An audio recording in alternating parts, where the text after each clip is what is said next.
I'll start off with looking at the title of my talk, Public Goods and Human Development, the Econo-Social Narrowing of Wellbeing to Gross Domestic Product. So the context of my talk is a part of a series of talks that I'm doing, which are exploring human development in our society and in our particular age. And of course, it's to do with the stories we tell about our society and the stories we are told about our society. And gross domestic product is one of those stories. A famous anthropologist said, a myth is a charter for action. And the more I think about it, the more I think this is really true. The stories people have in their heads shape what they do in the world. I've had the pleasure of having a number of friends who taught economics, and they have always been particular about repelling against the reduction of the subject to finance. They're pointing out various things. It's a much broader subject, a much more interesting one than the thing that sends people to sleep. Economics, people think about the Chancellor of the Exchequer giving this bizarre report once a year and people falling asleep at desks. And gross domestic product, GDP, is one of the most powerful of the myths we're told. And people equate and have been encouraged to equate gross domestic product to the measure of well-being in the society. The society has this much money, and this is how we measure it. And if it's got a lot of money, well, it's doing well, so everybody's doing well, right? Well, the more I investigated it, the more I thought, this is really troubled. This is a problem, because the monetary value of all finished goods and services made within a country during a specific period has very little to do with the well-being. It certainly has a lot to do with the well-being of the people who own those goods and services, but a society is much more than just the businesses. And of course, this brought me to understanding the story of the free market.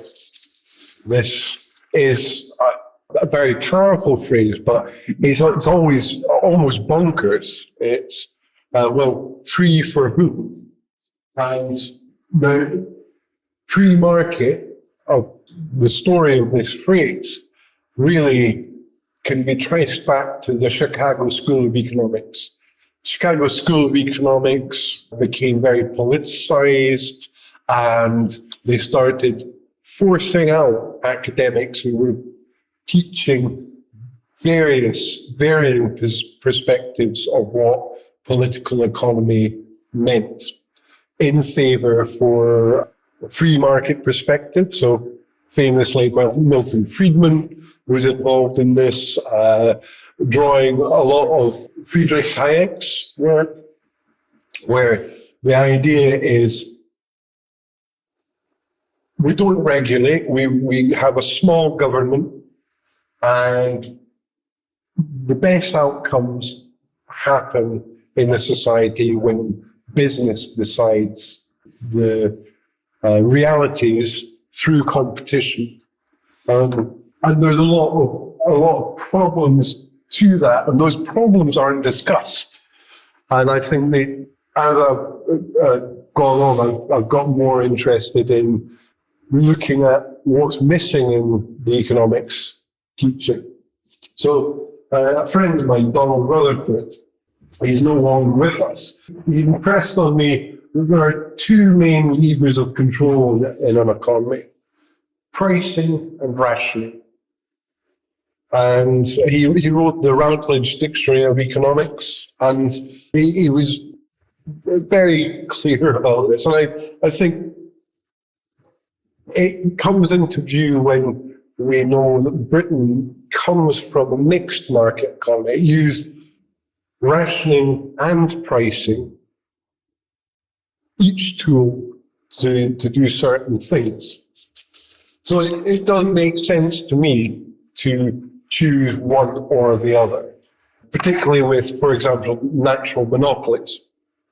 Natural monopolies are things like water and sewage and the electricity, because there are only so many pipes you can lay in a street. To enter into that market, the idea of me laying down a whole new network of water pipes is not possible because there's not the space. So natural monopolies really need to be governed more by rational perspectives and regulated than pricing. We're seeing a lot of problems with water deregulation, particularly down south. Scotland has a different system. So Donald reminded me that economics was a part of the discipline of geography, and it was human geography, so political economy. These are the decisions of how we're governing the governance in a country. The word economics has at its root the art of managing a household. So this brings a humanized element in for me, understanding a society not just as a business, but as returning to what you were talking about, the nurture that's absolutely fundamentally important for a society to be healthy and happy and to meet all of its needs and demands. A society simply built on business becomes very mercenary, and people's needs fall by the wayside, and we see lots of ailments of relationships and psychology and physical needs. The free market is not free, but a political economy where the owners of businesses dictate the rules of a society. And political economy is the history of it. So Donald Rutherford taught the history of economics at Edinburgh University, and he impressed on me the need to think over long spans of time. And he pointed out that Adam Smith, often cited as the father of political economy, he was a great organizer of mercantilist thought. So pre-Adam Smith, we had merchants really writing about smaller aspects of economics. And Smith was a moral philosopher who was trying to bring together a systems perspective, an understanding of what are the causes of wealth in the society. So I'll draw the quote from Professor Tim Taylor in his third edition of Economics, which is really quite nice to understand for me. Small business owners tend to want government regulation, whereas large business concerns tend to not want regulations. And his series of lectures look at how people's perspectives change as their concerns change.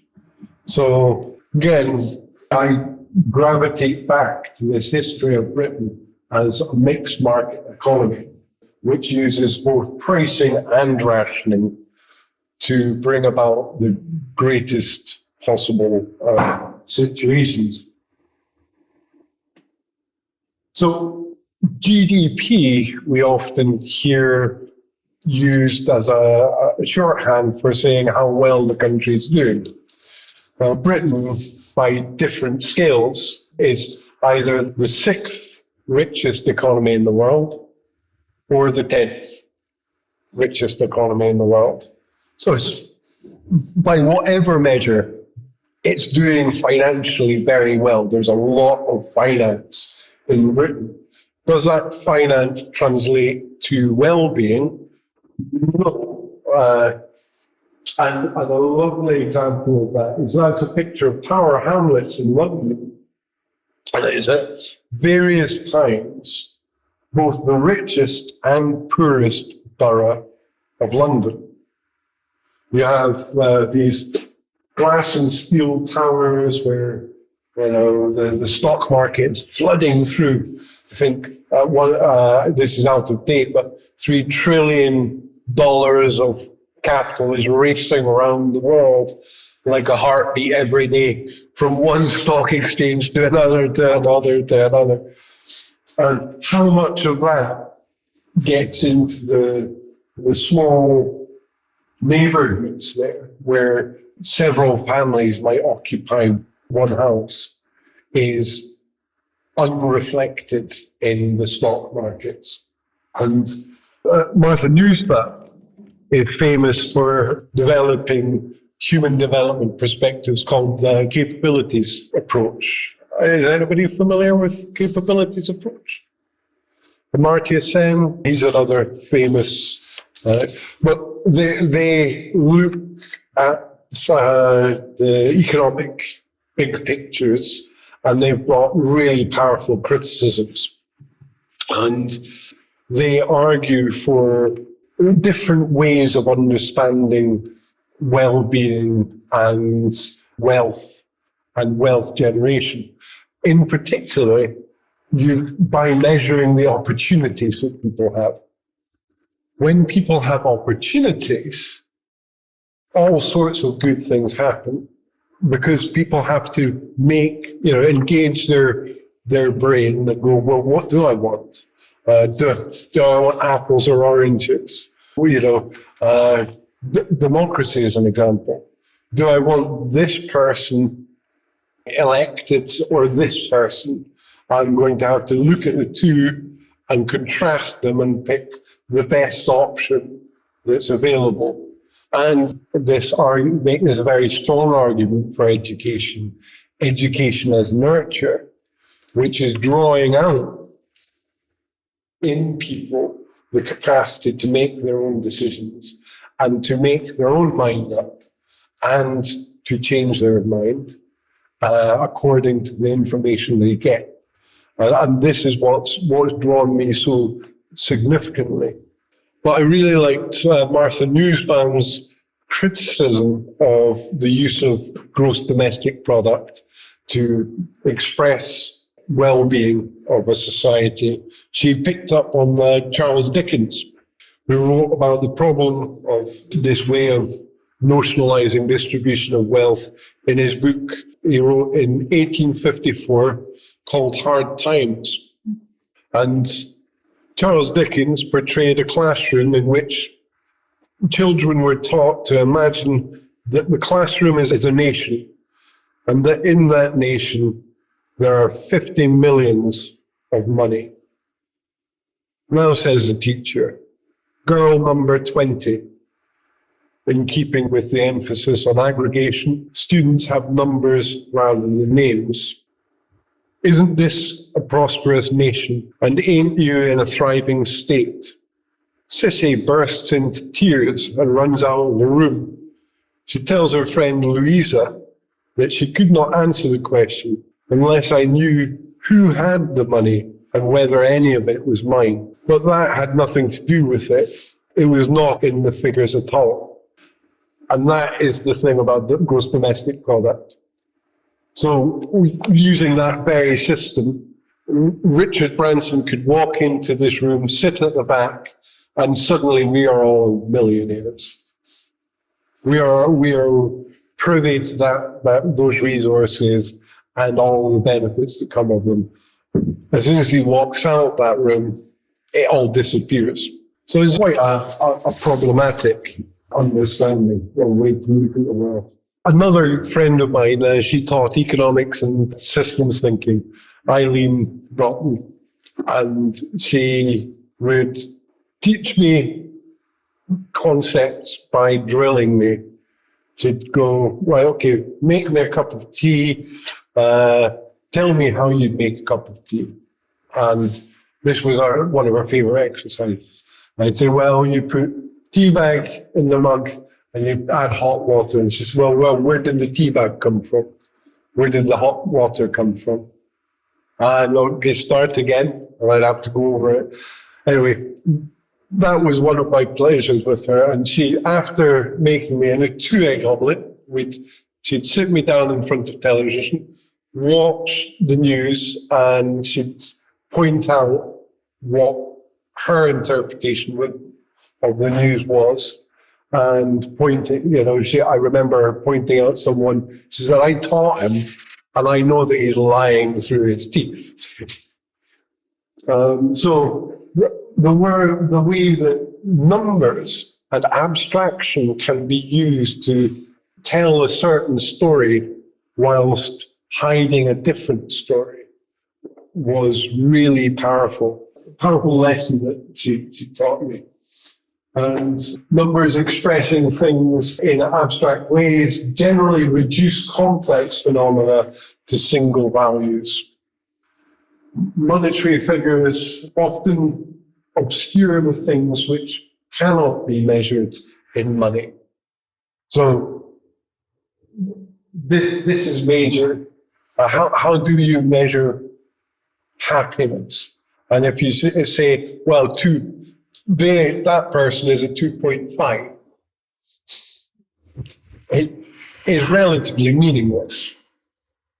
So this goes into the qualitative and quantitative ways of looking at things. Qualitative, descriptive, and those descriptive understandings come a lot through listening to people, talking to people, also being in the situations where the realities are there. So finance, it becomes so super abstract. It's hard to know how it's connected with reality at all. And we're seeing world stock market highs with Donald Trump. And he seems to be taking a wrecking ball to America. And he's saying to the people of America, I'm doing so well, and look at the stock market.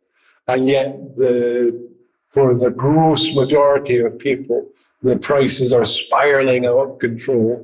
And all the social supports are being asset stripped for privatization, is the most neutral way I can put it. People who have money tend to get valued as more important than people who do not have money. There's another problem of finance and gross domestic product. Things like love and care are transformed into instrumental and mercenary products and services, which I cannot understand love through money. Simply put, it's a different world. Finance has a dehumanizing effect, and it ostracizes large sections of the population from participation in social activities. And this is what I'm trying to understand, this world I've grown up in and survive in, about human development. What helps me develop my abilities to do stuff and to be healthy and relatively happy. And as a human being, one of the great apes, we're highly developed hominids, but one of the most important things is connection with others. And also, I've found lots of really powerful research on seeing other species. If we don't see greenery, our glucocorticoids, our stress hormones go up. And that causes all sorts of illnesses like heart disease, atherosclerosis, diabetes. So our living world, other greenery, other species, is a part of our habitat that's increasingly disappearing. But part of that habitat is being with other people. And it's so intuitive. But all of these things sort of are swept away by gross domestic product and reducing well-being to money.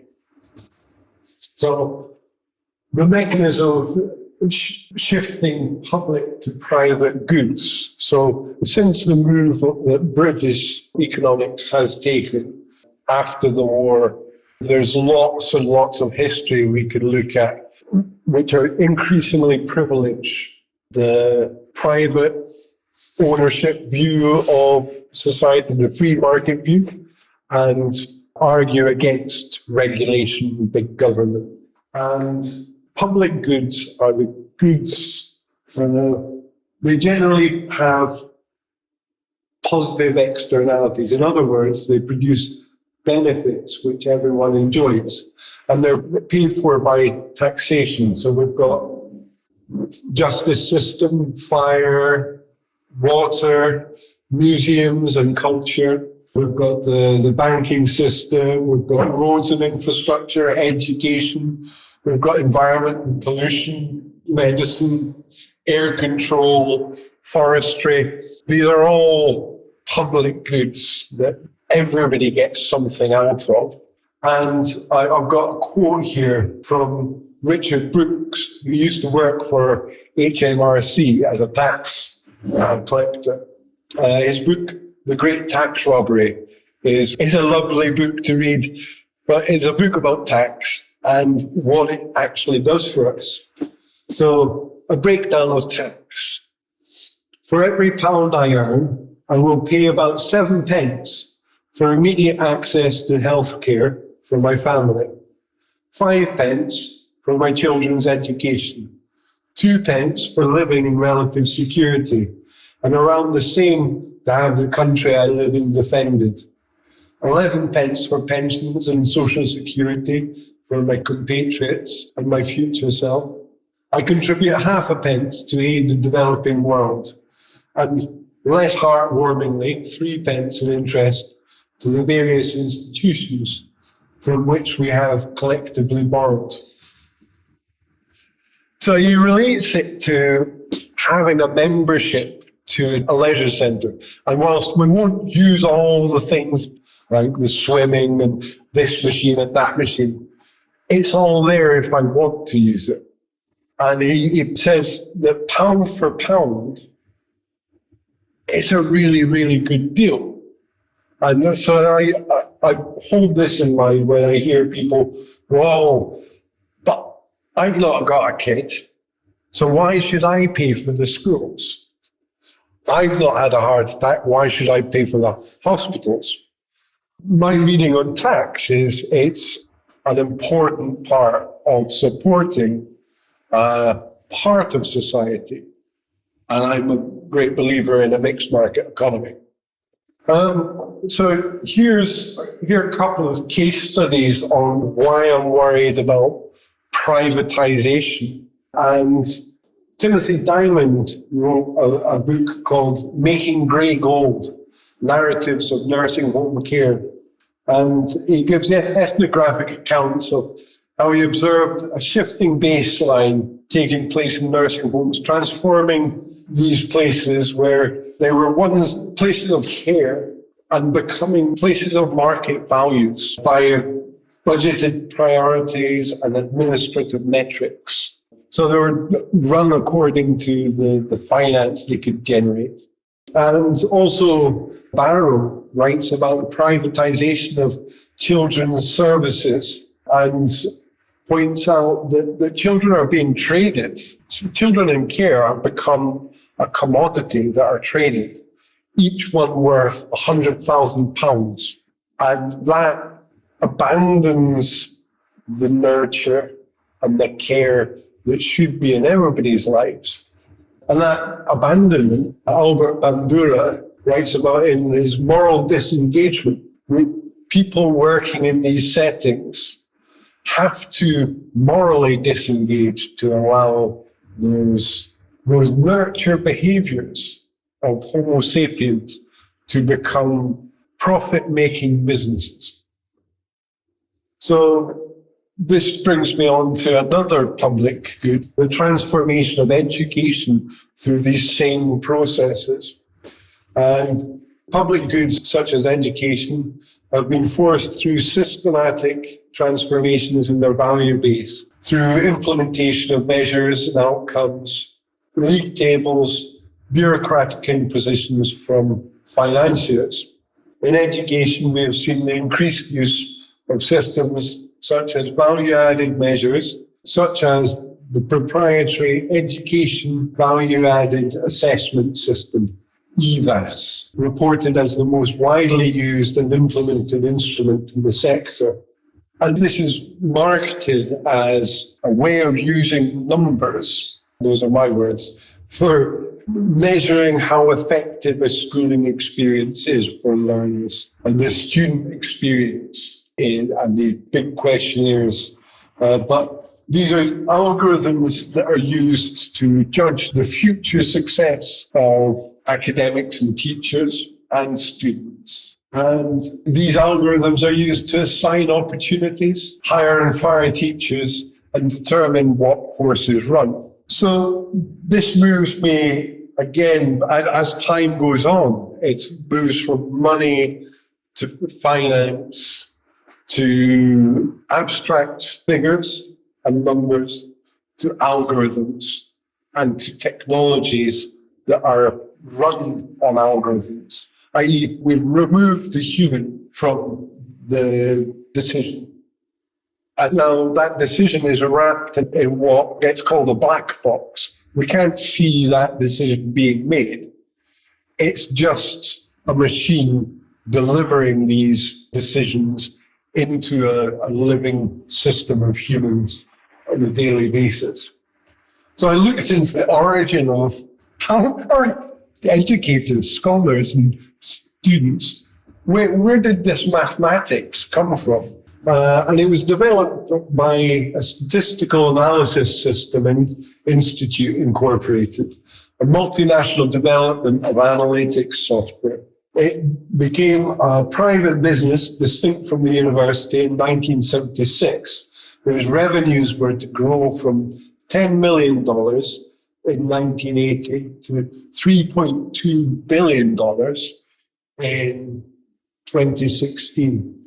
It was Dr. William L. Sanders who developed the EVAS model in the 1980s as he was teaching advanced statistics in the University of Tennessee at Knoxville. At the time, he was bringing together the use of mixed model selection methods and best linear unbiased prediction methods to model genetic and reproductive trends amongst livestock. We created algorithms to propose extra causal extrapolations about the effectiveness and impacts on student achievement.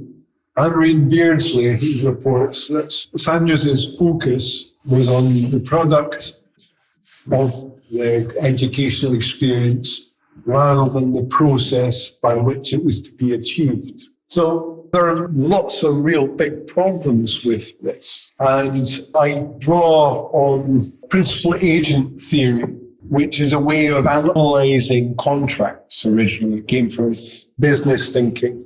So if you think about yourselves as principals, and when you go to a doctor, you're engaging an agent, because you're asking somebody to help you with something. I've got a sore foot. Doctor, would you help me with my foot? And that's the principal agent complex. And moral hazard comes into the picture when the doctor goes, oh, well, I could fix Alex's foot in this single session. But, I could spin this out and get him to pay 6 times as much by coming back, and I'll do it in little bits. That's an example of moral hazard. So these incentives can subvert the normal dynamics of, say, a doctor-patient relationship, which should be based on altruism and philanthropy. That's a whole nother talk.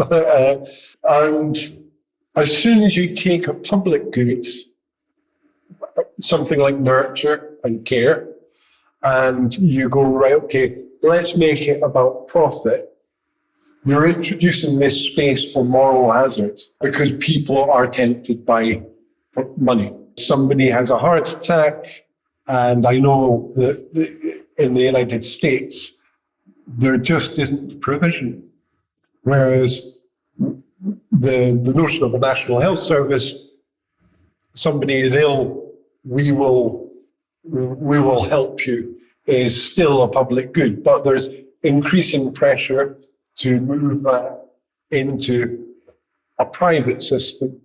And of course, education has been since 1999, when the European Roundtable of Industrialists earmarked education as a market opportunity. So there's lots of moral hazard affecting what teaching is being done, who gets opportunities, and how the staff, the people who are doing the teaching, are being treated. There are lots of people talking about exploitative practices coming from senior executive places in higher education. So the mechanism of ranking, pitting professional against professional and institution against institution needs criticised carefully. Education is being delivered by and for-profit companies such as Pearson PLC, a multinational publishing and education company, which made £4,513 million revenue in 2017. It's an awful lot of money. This represents what is known as a principal agent problem in economics, amounting to moral hazard and harms. The dictates of financial profit act in tensions with the principles of education as a public good, and the individuals overseeing the activity are affected by the situational forces. Research questioning the validity of value-added measures. So as the executives sort of look at doctors, nurses, educators, and so on, and go, well, the numbers tell me you're not performing adequately to the quota I have set. And going back to that, a myth is a charter for action. It's a myth. It's an idea they have, a story they've told themselves through a set of numbers going, I can sack anybody because of this information in front of me. These algorithms tell me who is doing what my myth is creating. And Leslie Sanders researched the use of value-added measures in higher education and education generally, and wrote a report examining over 100 articles, features on the contribution of value-added measures to the educational sector. The problems of isolating pupil and school-level factors associated with better or worse performance are still undiagnosed, she said. There are better models of what makes schools effective for different groups of students, particularly for those who are at the greatest risk of underachievement. So we know there are better ways of understanding the effectiveness of education.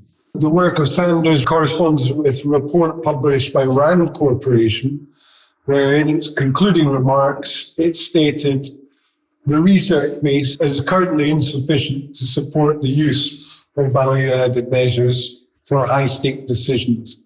We have identified numerous possible sources for error in teacher efforts, and any attempt to use value-added measures estimates for high-stakes decisions must be informed by an understanding of those potential errors.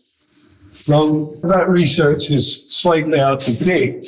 Well, it's not out of date, it's valid. But I'm doing work looking at how these algorithmic ways of looking at the world have panned out over the last 20 years.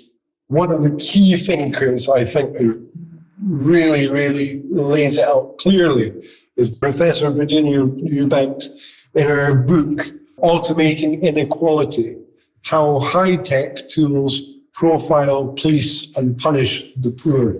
It's a really powerful book, and there are great lectures she does on YouTube, just showing the analysis of these ways of organizing.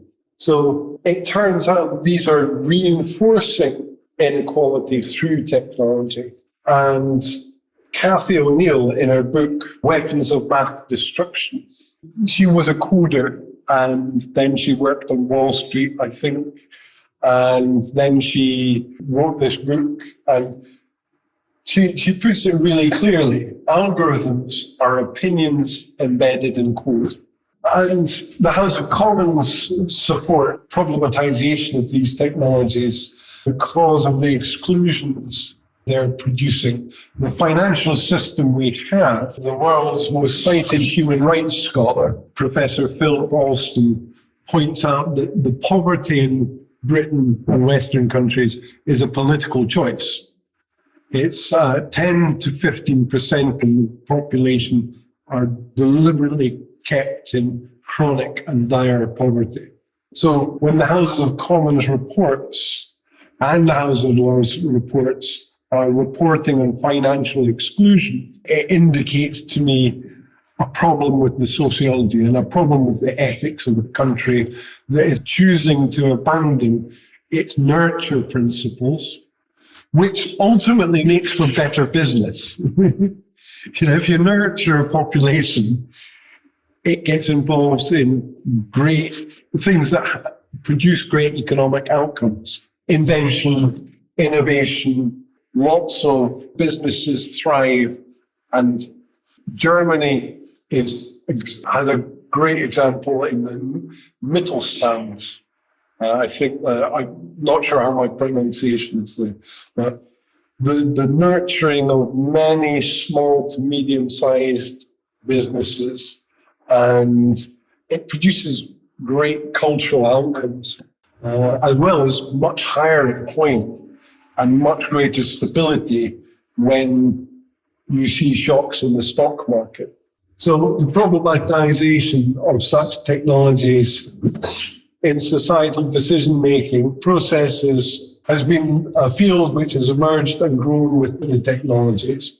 There is accruing evidence that the use of digital technologies has only served to reinforce inequalities and further exclude the marginalized.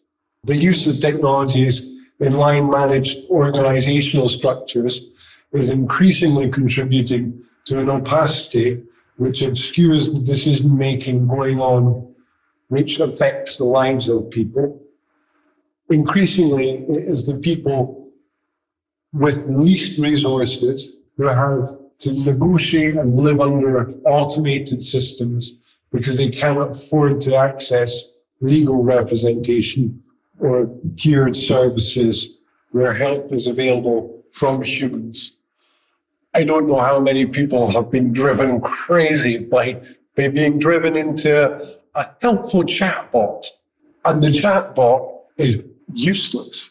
Also, there are situations where call centers, people are hired in to do jobs, and then they're not given the agency to help the person with the problem.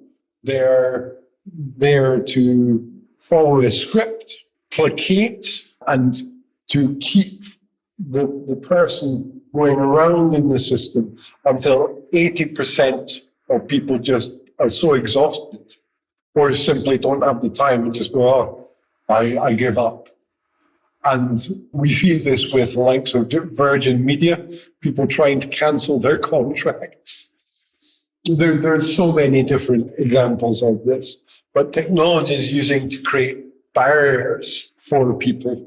So these are political drivers and perverse incentives, and they're showing up in all public goods. Education's particularly close to my heart. Well, this diagram on the right is from the Financial Times, and it shows the relationships involved in open AI. And just now we're seeing a huge bubble promoting artificial intelligence. And The courts have now labelled them technology cartels, where they're artificially inflating the price of things like RAM, graphics units, but they're now trying to envelop the world of education. And one commentator, if you look up Steve Burt and his video WTF on Gamers Nexus, he does a fantastic breakdown of the incestuous nature of the finance. These cartels are making decisions over educational policies. Brown, McNamara and O'Hara identifying in their paper the political desire to introduce value-added assessment into mainstream education. In their final analysis, they agreed with Hargreaves in the presentation essential for some, good for all, on standardized testing, moral hazard and perverse incentives, introduced the pressures of competition and rewards of finance. So this is a quote. The last remaining test is currently under review because of what the UK coalition government calls the perverse incentives that standardized testing applies to all populations, causes teaching to the test and concentrating on some students who make the numbers look good at the expense of other students. So we're seeing a lot of evidence that the scholars and teachers are being moved aside for industrial policies that are coming from places like Silicon Valley.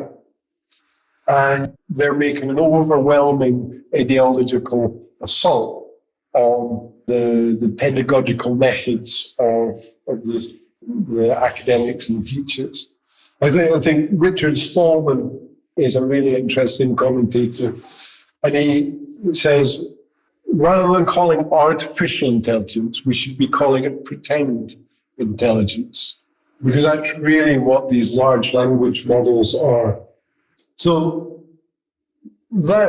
I'm sort of setting the scene of perverse incentives associated with teaching to the test, privileging students who have finance to participate in education systems, and catering to those with the greatest capabilities.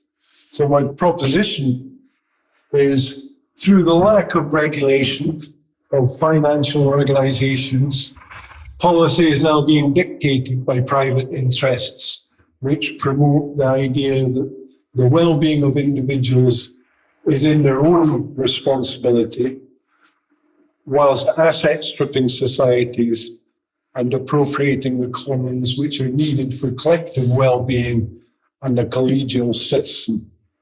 So that's what I'm proposing, and I'm opening that to discussion. Well, first of all, thank you, Alex. Great talk. And just one observation on the previous slide where you introduced this cartel model where industry as a generalization is imposing educational policy towards their own goals. And I just want to remark the modern education system, primary and secondary system, is based on it.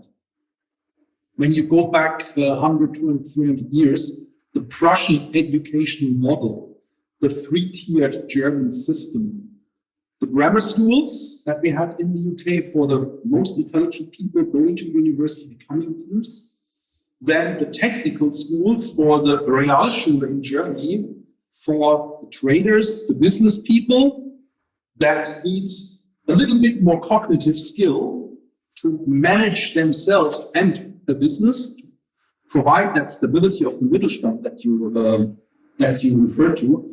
And then the general schools called Hauptschule in Germany that produce the workers that are technically capable, have a good general basic education, but are ending up as the soldiers of the Prussian military or as the workers on the assembly line.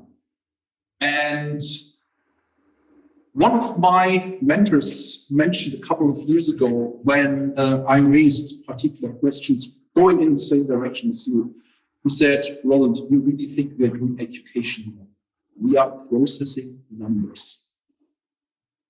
And it reminded me what you said of that this Russian thinking of perhaps a three-tiered system governed by, well, what does the industry, what does the state need? Yeah, it needs obedient soldiers, not too intelligent, but technically versatile to operate the weapons and the machines of the system. We need business people for the stability, and we need the intellectuals to lead us. So I would like your comment on that now that I went back a bit in history. Now I appreciate this, and I think my perspective on education and education as human development, which this is one of 14 lectures that I'm working towards the thesis, explaining the accounting for the thesis, is that so the Ragged University is inspired by the Ragged Schools movement, and this predates government. So before 1870, which was the Forster Education Act, free education was done by communities for communities. A key figure in this is John Pans. John Pans was known as the crippled cobbler of Portsmouth. Now, he, when he was working as a teenager as a shipwright, fell in a dry dock and broke his hip. He then was moved into cobbling because it was a reserved profession. There was a social conscience that everybody, we can make space and everybody can do something.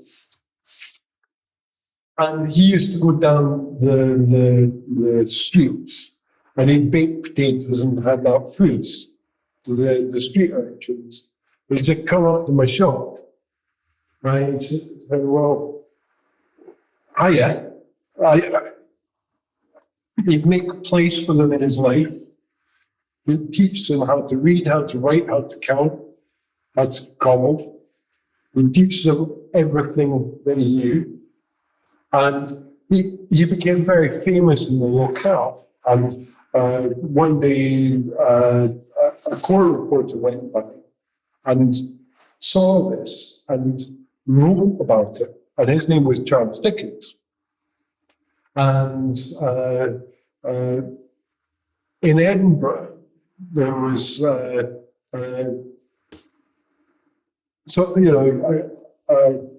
Reverend was looking out over the grass market and going, how do we improve everybody's lives? Well, there's so much poverty. And there's so much crime because people were stealing foods and then being put into jail. Kids were being put into jail for over 4 decades. These community initiatives, these relationships were proven to, in Edinburgh, reduced crime by 3/4.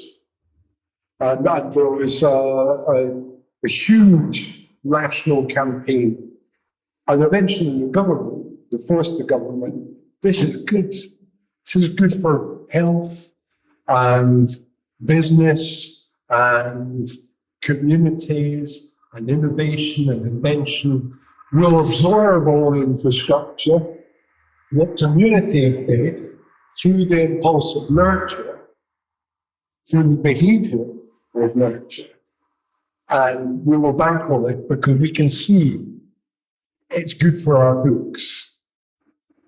And so I would contest that there's a more ancient origin and an intuitive origin of education as a behavior.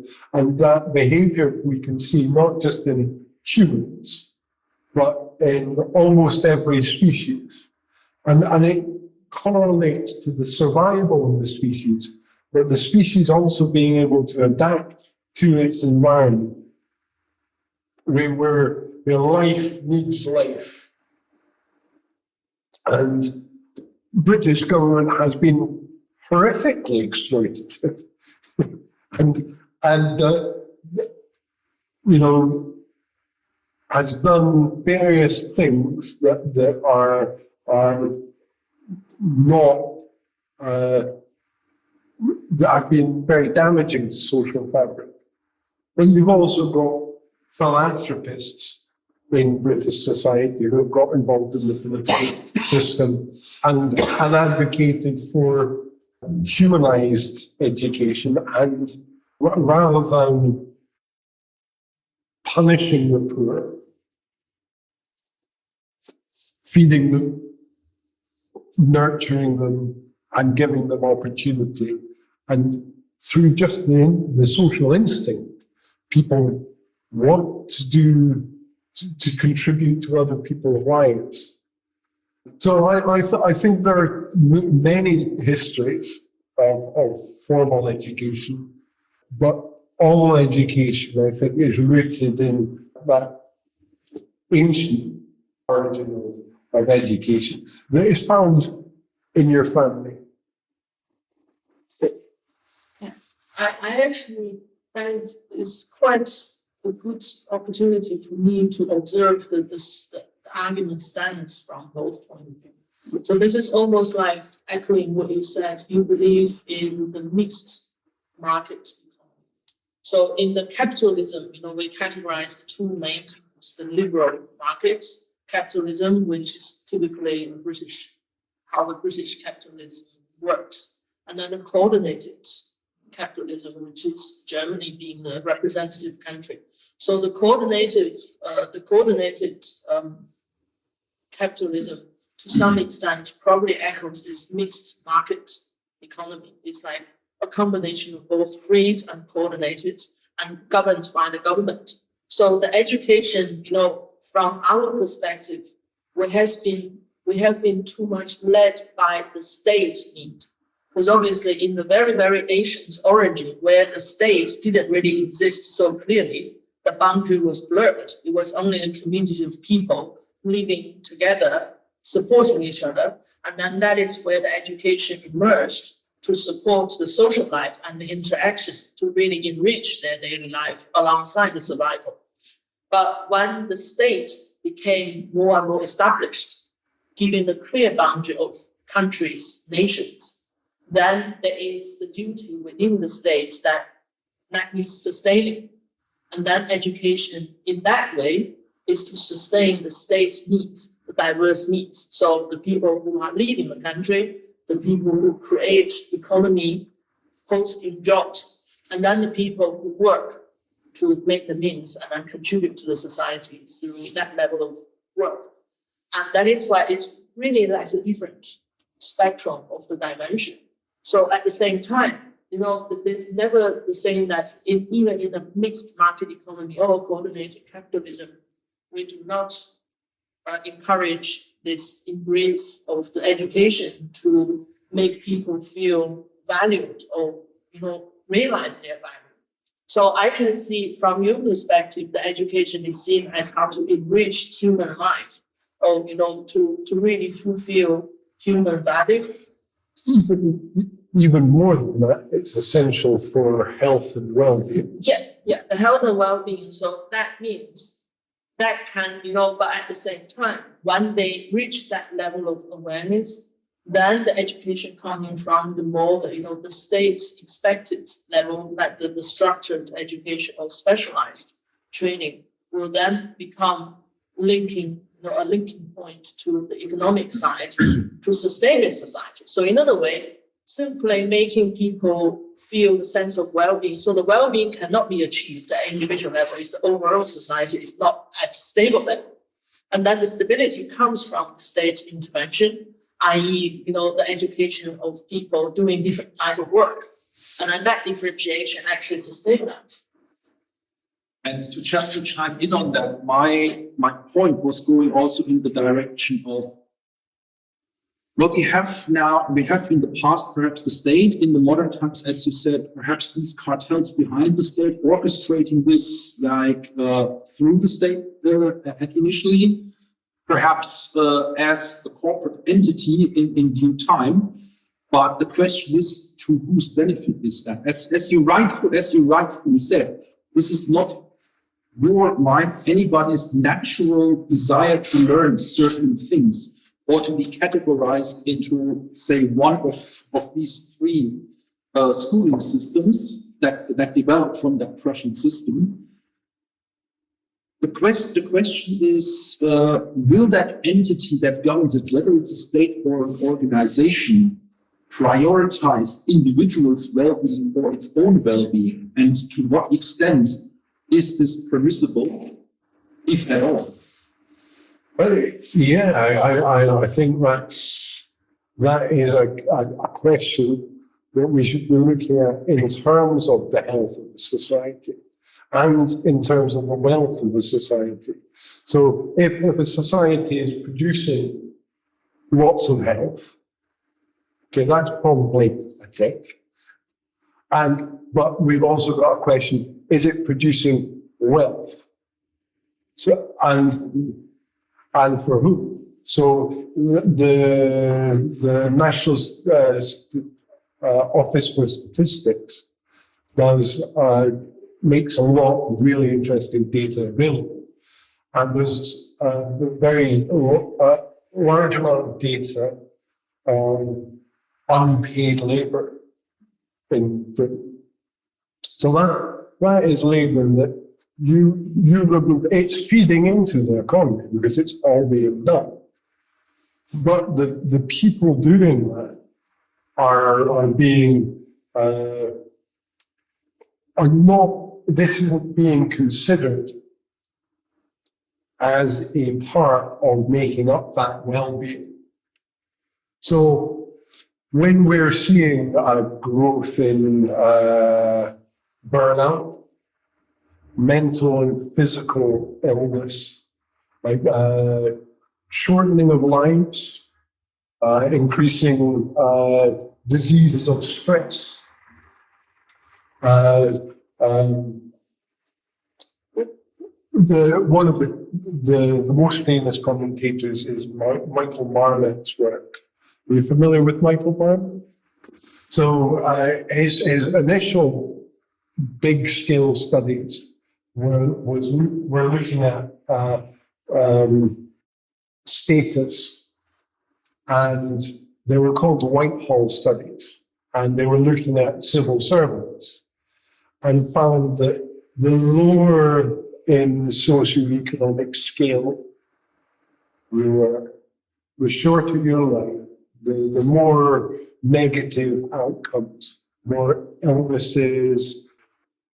This work has been repeated generationally with Wilkinson and Pickett, the spirit level, and their other book. But again, what they look at is the disparities. They found that the greater the disparity between the poorest and the richest in a society, that seems to, the bigger it is, the more problems you have in that society.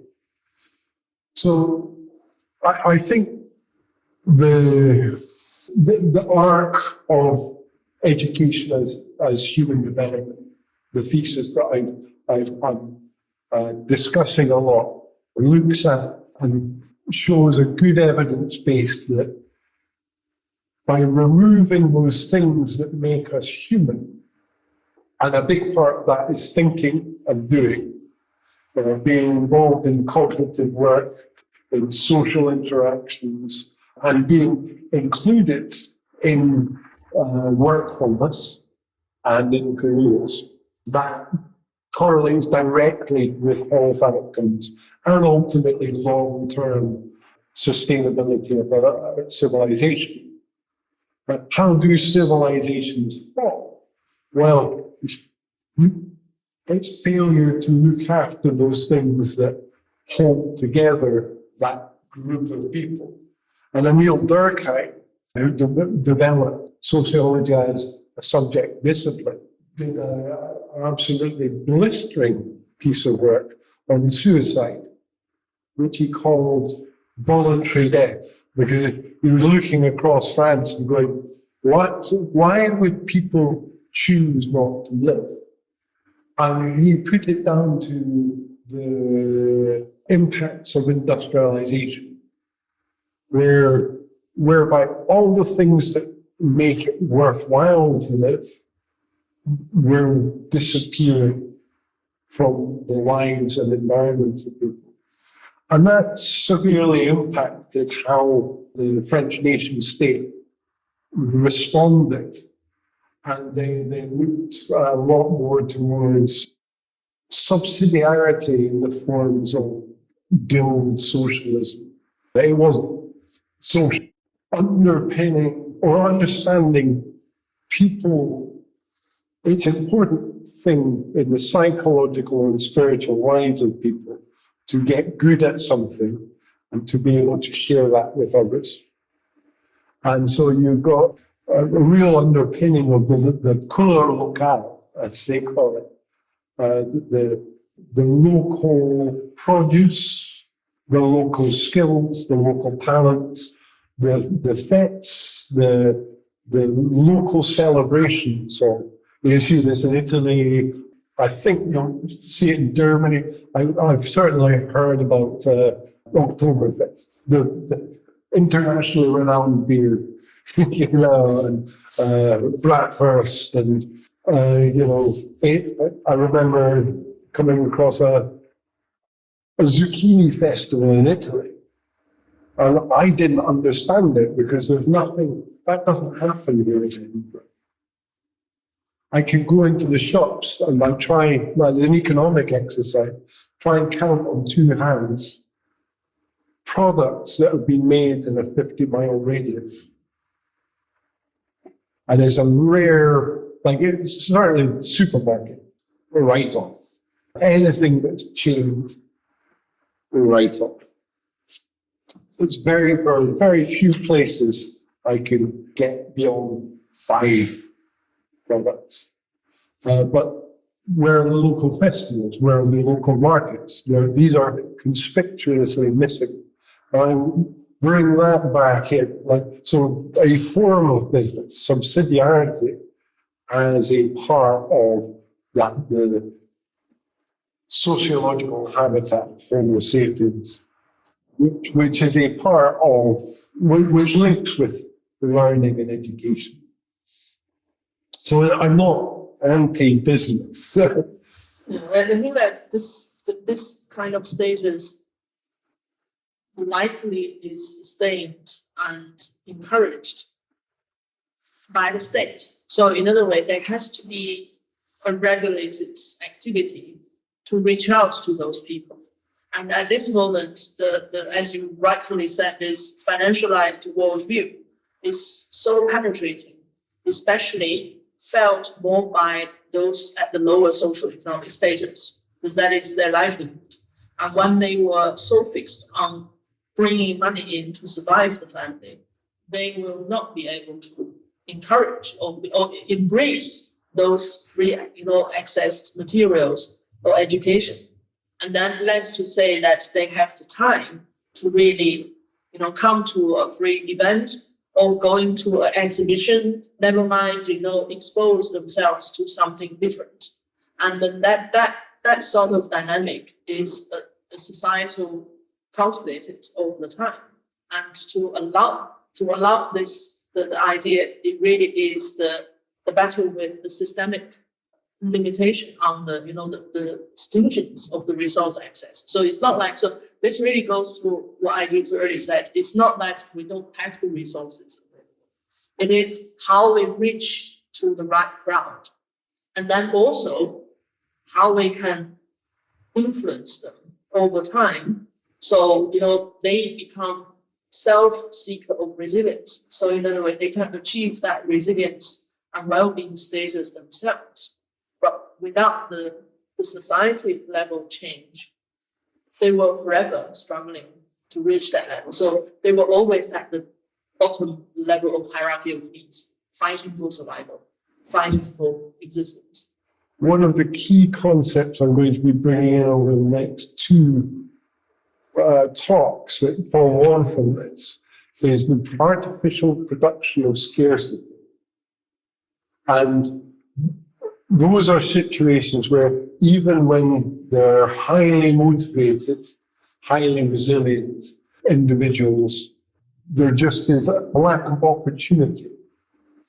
For example, if you look along the road and a financial institution has bought up every shop front, and there's just, people are prepared to do the work. It could be butchers, bakers, candlestick makers, but there's just literally, there's a monopoly. And it sits below the surface, and they manage their portfolios and go, well, I've got a Starbucks franchise, I've got a KFC franchise, I've got, I don't want other people selling coffee or fried chicken. But I will let these charities take these shop fronts because that gives me a tax break. So this concept, I'm trying to synthesize an understanding of what healthy economy looks like.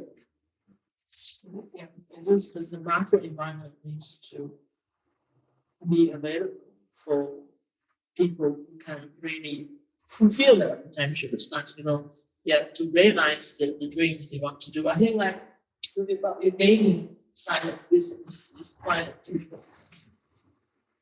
I was going in the direction of what you said about, the small business person, they want regulation. And it is clear why they want that. They want clear instructions. Well, how do I operate in what the king, the prime minister, or whoever who governs this structure that calls itself a state, calls, well, this is how we do things here. And the small business person says, well, I'm concerned with passing this business on to my children to make a livelihood with this. The worker is concerned with where do I get my money from? They don't have the time or the incentive to question the power structure that is imposed on them. And that also goes to what you said. Well, it is free. Why do people not come?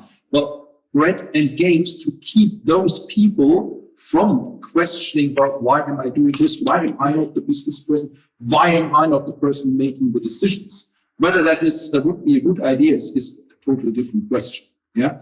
And then you have the big business, what you said, well, they don't want regulation. Of course, the leaders do not want to be questioned or don't want to be held responsible for what they are doing. I'm a leader, I want to do whatever I want. So you can clearly see the power dynamics or the ancient power dynamics, perhaps, going through eons of humanity. Yeah. Well, I think there are there's lots of hope in seeing where and how things have flourished. And I suppose it's in search of ways of doing in hostile circumstances. Well, we've got to work out ways of adapting to our circumstances and really brokering conversations about. You spoke about an enlightenment. We need to bring that spirit.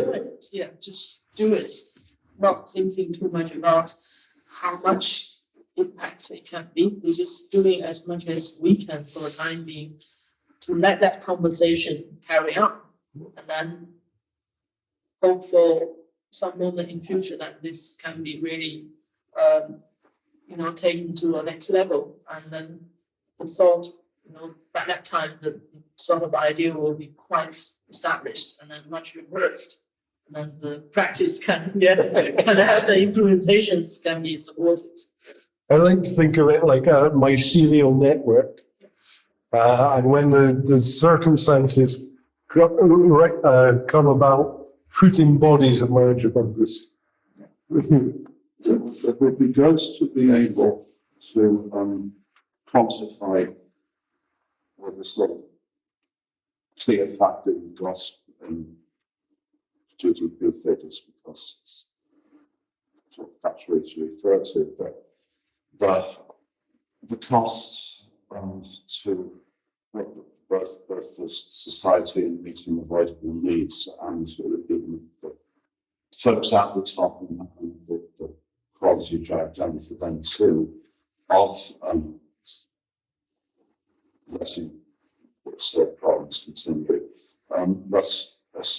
But imagine it's always been a problem that the figures and the stats I'm trying to represent are always been open to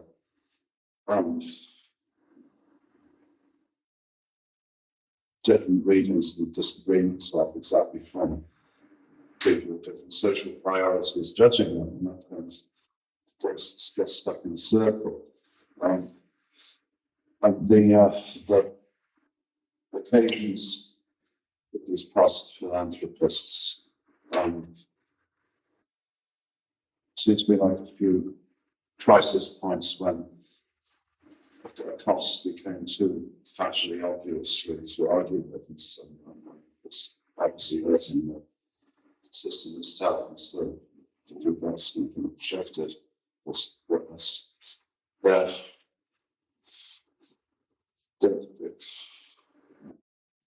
We know that that happening all the time. We're going to be this process of we're always in the type of process, and that's what's happened, and then we're not, it's like let's again, like let's again, like let's again, like let's again.